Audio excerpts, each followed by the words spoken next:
And I'm Ashley. And I'm Edie. I'm Matt. And this is Max, our dog. And we are the Balloon Adventures! That's actually right. Please subscribe to follow our journey. Hi. Hi, welcome back. Thanks for joining us again. Oh, yes. As part of our Sprinter Campervan conversion masterclass. No, it's not. It's really not.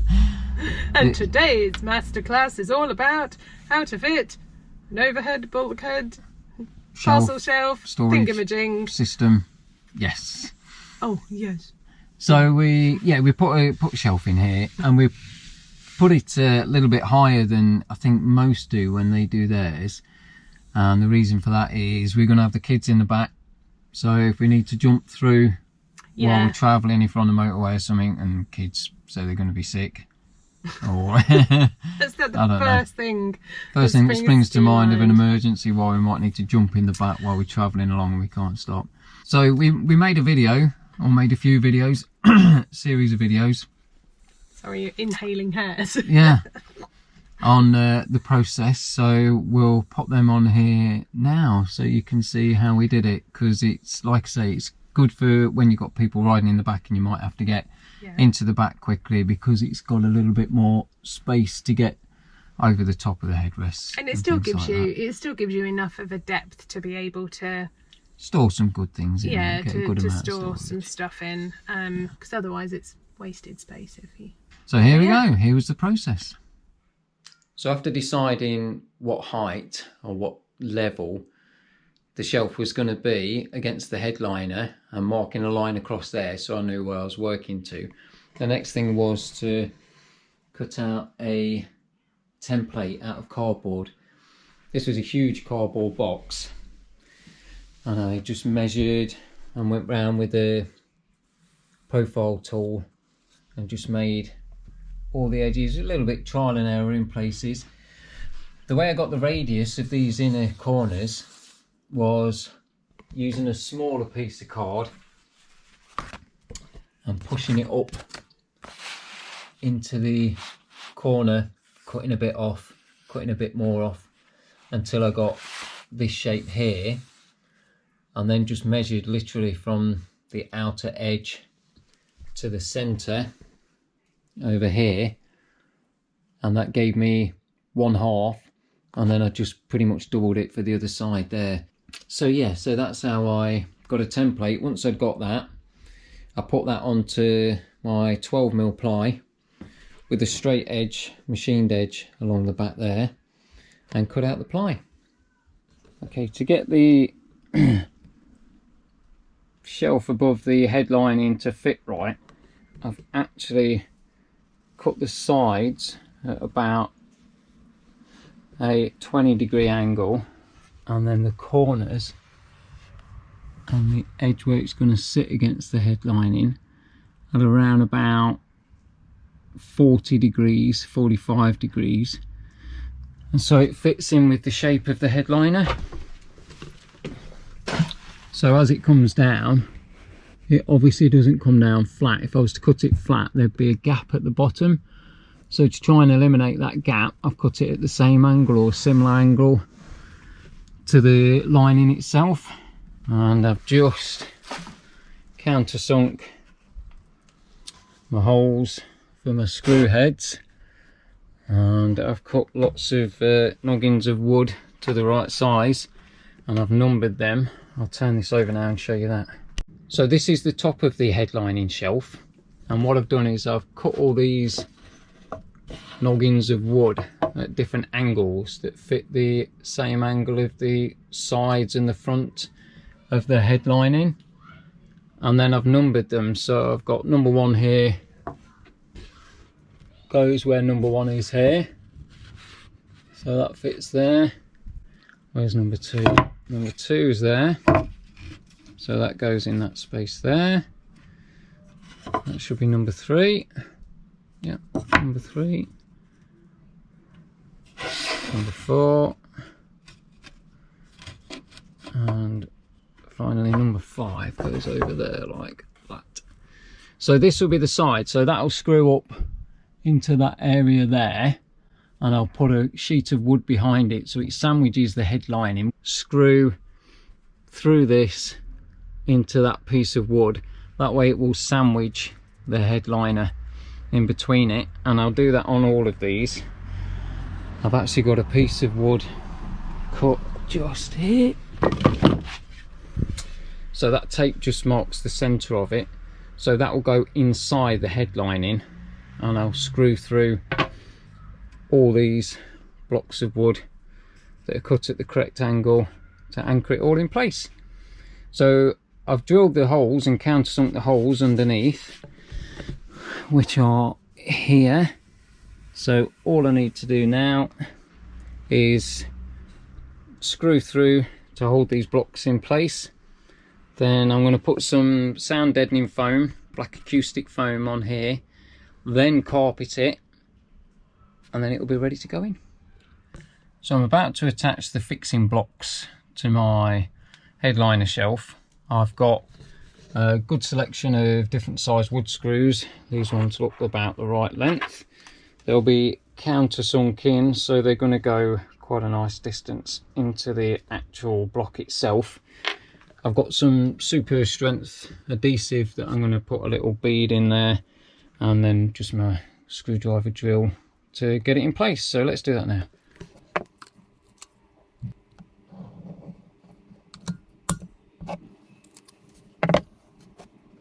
Also got a clamp just to hold it in place while I'm screwing it in. Get it in exactly the right position.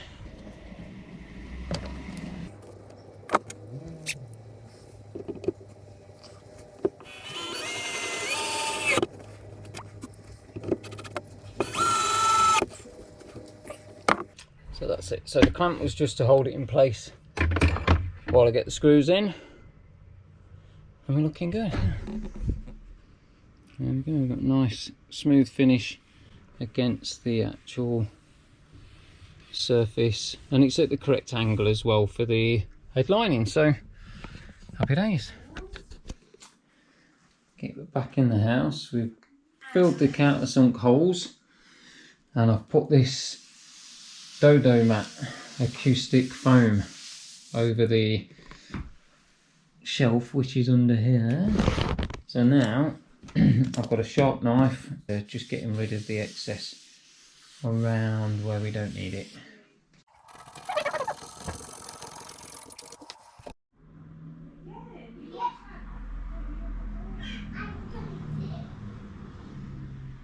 Right, we've got the shelf to go above the seats ready to go, the headliner shelf. So I've carpeted it both sides. I've got these bits with screws in ready to go, and then these chunks of wood to go behind the headlining, and it will sandwich the headlining between the chock of wood and these bits there. I've got some 12mm ply, big length of that to go up. So yeah, so we got Chemical Brothers on the stereo, drill ready to go. I think we're about ready to whack it up there. I'm just waiting for some help, and then we'll get it going. So here I have Jodie's helping me hold the shelf in place while I'm pushing it into position. On top of the shelf I put a length of 34mm by 34mm plain timber, and that overhung each side by about 8 centimeters, sorry. And you can see it there, and I cut 34mm by 34mm holes in the headlining just to slide it in, just to hold it in place while we attached the noggins and sandwiched it in place.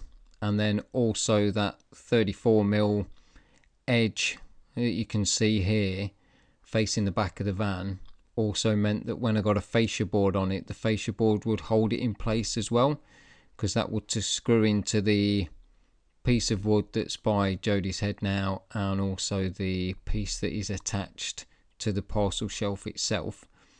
And yeah, so what I'm doing now is I've taken the interior light down, the light fitting in the cab, and I'm putting that 12mm piece of ply, that long piece of ply with the tape in the center, into position, so then we can drill through with the screws and secure it in place. So we just put one single screw in the center for the start of it for the time being, and then put some additional ones in.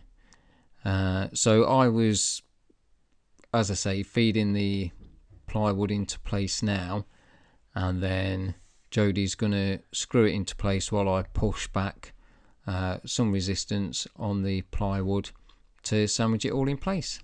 And then we just continued that and screwed all the screws into the noggins to sandwich the wood in place, and we were all done, nice and secure. So here is pretty much the finished article. So we've got the fascia board in place, that's just undercoated in white at the moment till we decide what colour we're going to do the interior of the van. And it's all carpeted under here. This is the sound deadening foam on here, so that worked really well, and it's contoured really well around the edges there, giving it a nice shape. And I also, in the carpet that matches the roof of this, the base of this, I've carpeted some profile pieces that I got from Evo Designs, and we've also carpeted around the window there as well, so that's all looking tickety boo. And yeah, I'm really pleased with how it looks and how sturdy it is. I think using the 12mm ply was a bit heavier than 9mm, but I thought if I use 9mm and it starts sagging, or I want to stop it sagging, I'm going to have to brace it with bits of wood. And I thought with the weight that that's going to add, for the difference of 3mm of plywood, I think I'd rather have it nice and solid to start with. So that's why we went with a 12mm for the base, for the actual base of the shelf, and then the fascia board, because that's not structural as such, that's just 9mm. So that's going to be thick enough just to give it that nice finish on it. And then eventually there'll be a door on the front here which lifts up, and so yeah, so that's the shelf completed, and I'm really happy with it. There's plenty of storage in there as well. I don't think you'll be able to see. I've just got a few tools and some wipes and some excess carpet and a little lantern in there at the minute, but there's going to be enough storage in there just for what we need it for. Yeah, so happy days. So I'm really pleased that that part of the project is finished. Still got loads more to do on the van itself, obviously, as you can see. Thinking about how I'm going to clad around the two little windows at the back, but the next job will be, now this fascia board's on, this one here matches up with this one here for the tongue and groove ceiling. Need to do one slightly curved which will match these bits here, and once they're on I can then get this insulated the same as the rest with the PIR board, and that's it. We'll be able to start tongue and grooving the ceiling once it's all battened out. Need to continue the vapor barrier and things like that, but yeah, we're getting a bit of progress, which is absolutely fantastic. I'm pleased with the way things are going at the minute, so happy days. If this has been helpful, then yeah, please just give us a thumbs up, and that would be great. And I'll catch you again soon in another video for part of this Mercedes Sprinter campervan conversion. Right, catch you again soon. So there it is. That was the process of putting the parcel shelf in, if that's what it's called. Yeah, the above cab Shelfy thing in. So yes, if you find it helpful, then please give us a like, give us a thumbs up, and if you want to see plenty more of this kind of content, then subscribe to the channel, because we're going to have loads of videos coming on, because we still got the whole whole van to do, whole back to kit out. Yes, and so not very long left to do it in. Yeah, so we're up against the clock a bit now, because we want to get away in it, don't we? So yes, very much so. Yes, so yeah, please subscribe, like the video, and we'll catch you all again soon. Bye. Bye.